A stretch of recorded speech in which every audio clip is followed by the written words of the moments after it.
Welcome to Politicking. I'm Larry King. Trump, Putin, Russiagate, Syria, healthcare, tax reform. With all this happening today, we want to spend time one-on-one with former Congressman Ron Paul. He's never bashful about his opinions, and they're always thought-provoking. Ron is the former Republican U.S. Congressman from Texas who made 3 White House bids, twice as a Republican and once in 1988 as the Libertarian Party's presidential nominee. He's an outspoken advocate for limited government, personal liberty, and low taxes. He's the founder of the Ron Paul Institute for Peace and Prosperity, and you can catch him online as the host of the Ron Paul Liberty Report. And Ron joins us from Lake Jackson, Texas. Good to see you, Ron.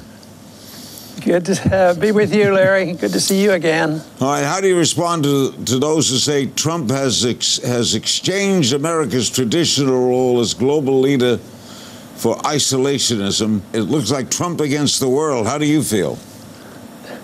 Well, I'm still trying to figure it out. You know, I looked at it when Trump was the candidate, and he was saying things that was that were appealing to me, like we at least ought to talk to the Russians, and that seemed okay. And then he talked to America first, and then he said something that he was reserved about his endorsement of NATO, but those positions sort of are flip-flopping. They go back and forth, and then he becomes a champion of, say, NATO. And, you know, I, as a libertarian, we like less international organizations and less intervention overseas. So I don't know what the final, you know, the bottom line is on this. But when he strays, you know, our program usually talk about it. And when we can't figure out exactly what his position is, then we mention that as well. But our goal, of course, is always to point out that there is room for a position of non-interventionism, staying out of the internal affairs of other nations, and not trying to be the policeman of the world. And we watch carefully what's happening, but to tell you the truth, I don't even know what will happen tomorrow. We're just coming off this meeting with Putin and Trump, and there's some things there that sound optimistic, but who knows what tomorrow will bring. In this world today, Ron, can any country be truly isolationist? No, I don't think so. I don't know why anybody would want to be an isolationist, but I haven't heard anybody really advocating this as true isolationism. I think Trump gets some criticism, even from myself, is when he wants to restrict trade and, you know, put on tariffs and have trade wars. He's not an isolationist in the sense, but if he wants to deal with other countries, it's on his terms, and it becomes a little bit of a conflict there.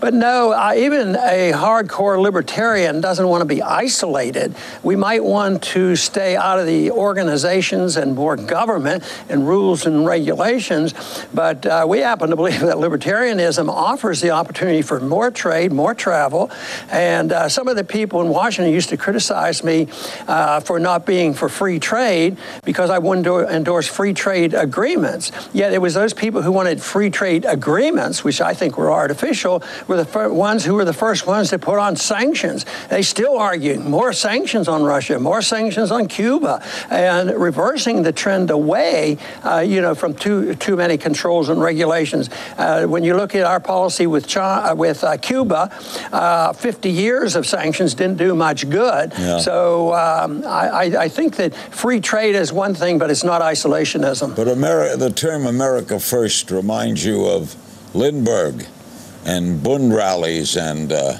Uberland over alles. Doesn't it scare you a little? Yeah, because first thing is you have to define it. I don't think anybody wants to say, I live in America, I think we shouldn't be concerned about it, and we don't make America, you know, a very great country. I think that should be a worthy goal. But it's how you pursue this. If you come to believe that America is an exceptional nation, knows all the answers, can be the policeman of the world, and has a moral obligation to throw its weight around, that is a reminder of Jacobinism that what the French endorsed a long time ago. So this is quite a bit different. But I like to think of America being an example, a libertarian example, because that means you honor and respect privacy and markets and limited government. And if you could have a country that respected civil liberties in the true sense of the word and had a free market economy where there was greater prosperity instead of this terrible mess we have now, which makes the super rich richer and the poor poorer and wiping out the middle class. This is horrible. So I don't think we're an example for the world. We shouldn't be the first in the world and say, do it like we do it. And people who do that aggressively is very annoying. But then again, if you talk about the moral standards and the principles of liberty, and you set a good standard, people will say, I think America has put it together. And there was a time, I think that was more the case. We were never perfect, and we're far from that now. But we set an example of, making an impression that individuals have liberties and we should protect them. And that, to me, is a much better way to spread our exceptionalism. What's your read on how the Trump-Putin meeting went? It seems that they got along. Did Trump accept Putin's statement that he didn't interfere with the elections? It's a kind of a mixed bag. What's your read on that whole meeting? Well, I keep thinking maybe the two of them got together and kept the press out and say, look, we're going to have some of these agreements, and we back home, spin it your way. We'll spin it my way in Russia, and Trump will spin it his way here. And he said what? And I think they dwelled way too much on, the election, because I think that's been overplayed. Yes, there's a mess going on in the election, but we were involved in 100 elections, I think, since World War II. And we're so much more involved than anybody else, and we kill people to put them in office. And we were involved in the coup in Ukraine and all these things. So I think that the election interference is important and should be talked about, but they didn't talk about what was really going on in Syria. What's it going to do? Well, didn't they get it? Really help? They got a ceasefire. Yeah, and I think that's very good. It might be the second or third from now, but on our program this morning, I praised it and encouraged it and thought this was very good. Let's hope it lasts. And I think basically, and in a way, I think Russia and Putin wins. I think Obama loses. Get rid of Assad. Assad has to go. That's no longer talked about anymore. So I think in a way we're losing out there. But if you just look at it in the short span of time, what happened before and what happened after and what happened right now, I think the real winners, if this holds true, it will be the American people, because it will emphasize a different type of foreign policy rather than assuming that what we need are 20,000 more troops in Syria. But that's what I fear about the foreign policy today, because we are building up. We haven't admitted that it's not going well in Syria, in Afghanistan, and Iraq. Just think of the mess that's been left over there. And the conclusion ought to be coming in our direction, and I say the libertarian direction, of saying, maybe we're not doing so well running the world. Maybe we ought to just sort of try to get along with people and trade with people, but not try to believe that we know what's best for everybody. Are you concerned about the New York Times story, which everybody's running with now, that the president's son, Donald Jr., agreed to meet with a Kremlin-connected lawyer on June 9th of 2016 during the election after being told that she had damaging information about Hillary Clinton? Jared Kushner and Paul Manafort also attended. Does this add to your concerns about what went on behind the scenes? Oh, yeah, I think we can add to it, but I don't think it's a single party that was involved. I mean, the other side of that argument is looking at every single thing that Hillary had in association and even investments in her foundation. I mean, some of these problems that we talk about, whether it's foreign policy or monetary policy spending or all these things, they're very bipartisan. And then it's almost like, I got you. How am I going to catch you doing this? And sometimes I think they're done for distraction. But yeah, it concerns me because I think it's wrong. I think it be stopped. I think it should be exposed. But I do believe very sincerely that we shouldn't think that either party or us criticizing what's going on around the world comes anywhere close to what we have done. All the way back, during the Cold War, when our CIA assassinated the president or the leader of the South Korea. How about, when we got rid of Mossadegh in 1953? I mean, we were involved with a lot of coups and a lot of elections. So I think if we were serious about this problem, we would be talking about ourselves and improving our own responsibilities. According to threats to United States security, what at this minute, worldwide, do you fear the most? On the worldwide, just generally speaking? For us, national security for America. Is it North Korea? Is it Russia? What concerns you? Well, I'm going to tell you what it is, and I usually do, and some people, they don't want to hear it. It's our policies. During the campaign, as you recall, in the presidential campaign, they accused me of being un-American because I said there's such a thing as blowback, and there's consequences for us interfering overseas. So I'm concerned mostly about the consequence of bad policy, whether it's foreign policy or whether it's the protection of our privacy at home. 9/11 was a total disaster for us, but since that time, mostly what has happened is we have gotten into perpetual war for 16 years that we don't win, we just waste, and we've undermined the personal liberties of all Americans. The Fourth Amendment is gone. So I fear policies more than anything, and I look back and look at the history of Korea. I was in high school, when the Korean War broke out, and one of my teachers went over there and got killed, and same thing similar to that happened in Vietnam. So we established this monster over there, this splitting up the country. Why were we doing this? When we lost the war in Vietnam and admitted it, we just left. And Vietnam, even with its imperfections, is a country that you and I can go there and travel, and we can invest and trade there and everything else. So Korea, I fear our own policies that come back to haunt us as a major concern. To quote the old Pogo comic strip, we have met the enemy and it is us. That's pretty good. Yeah. More with former Congressman Ron Paul right after this. Welcome back to Politicking. My guest is Ron Paul. All right, and you're a doctor. Your son is a doctor. Two Republican senators, Bill Cassidy of Louisiana, John McCain of Arizona, now suggests that the Republican draft bill to repeal and replace Obamacare is dead. Where is all that going? Well, I hate to be that emphatic, but it doesn't have much life in it, even though it may be the very best thing to do under these conditions. But, building a welfare state is easy because it's a giveaway. If you're wealthy, it's super easy because you can promise a lot of things to a lot of people and you can win elections with these promises. But eventually a nation becomes too poor. See, Venezuela did well as long as they were very wealthy and the oil kept coming in and they hadn't destroyed their economic system.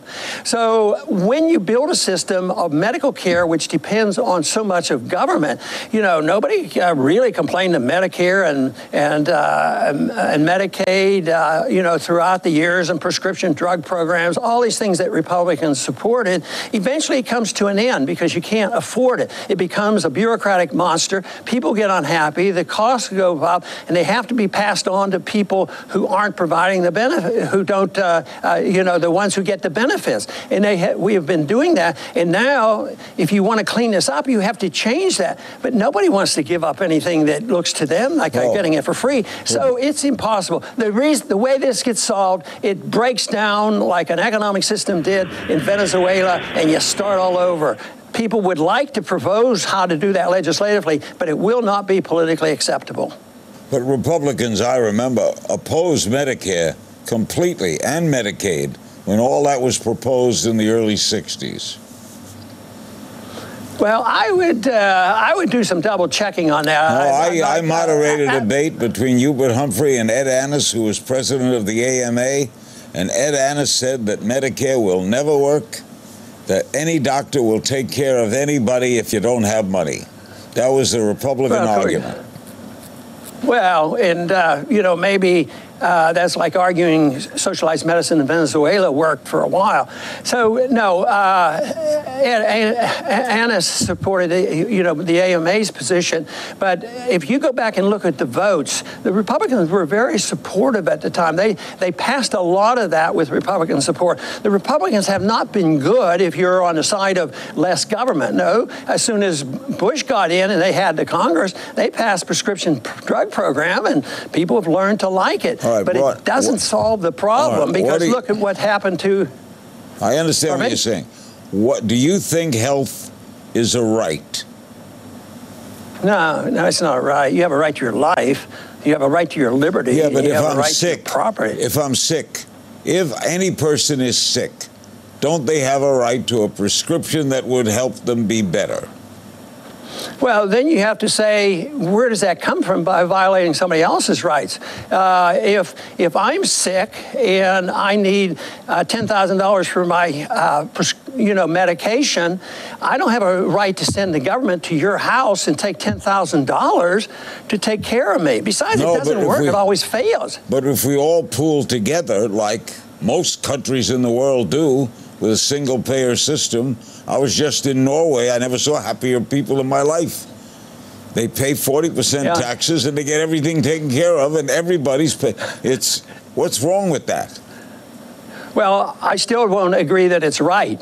It's a basic right, because that confuses the whole issue of rights. You have a right to your life and your property. You have a right to do your program and this sort of thing. So it's so far divorced from it. Do you have a right to a house? Do you have a right to a job? Do you have a right to clothes? And we are going to do this, but you cannot have a right for stuff without taking something from somebody else and violating their rights. So right now, it sounds like there's plenty to go around, but eventually it just doesn't work. So you have a right to life. And the truth is, the freer the markets, the better off the people are. I started medicine. There's no Medicare and Medicaid. And believe me, I worked for $3 an hour in an emergency room, and I was in a church hospital, and things weren't all that bad. I didn't see anybody turned away from the hospital. They were taken care of. And all that happens now is the bureaucrats get in control. But me personally, what I resent the most was the destruction of the doctor-patient relationship. And it really got bad under Obamacare, because Obama says, you'll have your doctor. They don't have their doctor. And your cost one goes up. And have you looked at some of those numbers on the cost of insurance? The other night, I went to buy some medication for my wife, and they couldn't find some paperwork, and I said, let me just pay for it, let me pay for it. And of course, if I had my insurance paper there, it would have been $10. So I said, how much is this medication going to cost? $1,000. And that is not the market. That's to force a person who wants to go on his own and take care of himself into the system, and then they can jack up the prices for the insurance company. The insurance companies make a bundle, and guess who else is involved in that? It's the drug companies. The drug companies. So we don't have, socialized medicine. What we have is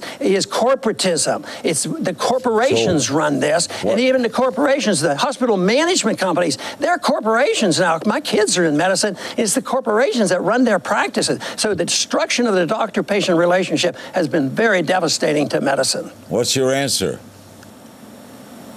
I want markets. I want markets to sort things out. I want everything to be distributed like you distribute cell phones. The poorest people in the world have cell phones. The poorest countries in the world, everybody has a cell phone, because it's competition. Can you imagine if we had a single government program after 9/11 say, it's very important that every single person have a cell phone in this company. We will pick out the company, and we will tell them how to distribute it and which phone they're going to buy. No, phone costs I bought a cell phone for my practice a long time ago. Very expensive. Prices keep down and down. Quality keeps getting better, but you don't want the government distributing anything except the protection of your liberties, because people are much better off rather than a bureaucrat. People say, well, Ron, you have too much faith in people. Well, I would say those who say it has to be done otherwise, you have too much faith in a couple people who go to Washington and run your life and run the world and run the Federal Reserve, decide how much money there should be be and what the interest rate should be. That's what I don't trust, and I think the argument is pretty good. But the conditioning and the psychology is on the side of free stuff, and that's why I predict there's going to be no reversal of what we have, no gradual reversal to something that I like. But I make the point that I want to let people know what it's like. There's nothing wrong with it. It's on the right side of the issue of rights, and it's the best system ever known. And when we become Venezuela or something close to that, we will have a chance to do something new and different. But right now, we are marching in the direction. Just look at the bankruptcies of the states and the municipalities, the cities, and what's going on in Illinois. This is real. This debt is real. And none of these programs, Medicare and Medicaid, they are unfunded. It's not like an insurance company. If an insurance company did that, they'd all go to jail. But it's all a Ponzi scheme. We always depend on the young people coming in and paying the bills. The young people get furious. That's why this system is bad. Make the young people, they don't need her services, but they're working. We'll take the money from them and give them to some other group who need it. But in a free market, you'd have a health policy not run by your businesses. You'd have a health policy, you settle with the company, they'd get you in early, and the contract would say you have to be kept all your whole life. Just like insurance companies, just because you move around, you don't lose your life insurance policy, you don't lose your car insurance, but there are choices to be made, and you don't try to get paid, in a car insurance, you don't insure your car for your gasoline and your services. You say you get insured for major problems, but medical care is for the minor services. You go to the doctor for a $50 bill. Oh, what's my insurance company going to pay? Worst system in the world, and it gets abused, it gets bureaucratic, and it goes bankrupt, and that's where we are. You don't make things optimistic, do you, Ron? No, I'm very optimistic. I read my stuff because I think this message is alive and well. It's stronger than ever. We have a better understanding of central banking than we ever had before. We understand what corporatism is like we never have before. So in many ways, I'm a long-term optimist, but I think on the short run, if we had common sense, take the medical care. I supported a position that you and I believe we could agree on.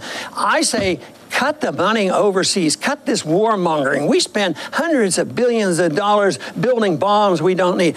If we could cut $100 billion out of it, I'd take 50 and put it against the deficit and put 50 into these programs that I think make more sense in a transition. Yeah. Take care of the people that we have gotten dependent for. And that person that doesn't have it, I think you could work your way out. But politically, it won't be acceptable. Just think how strong the neocons are on the war.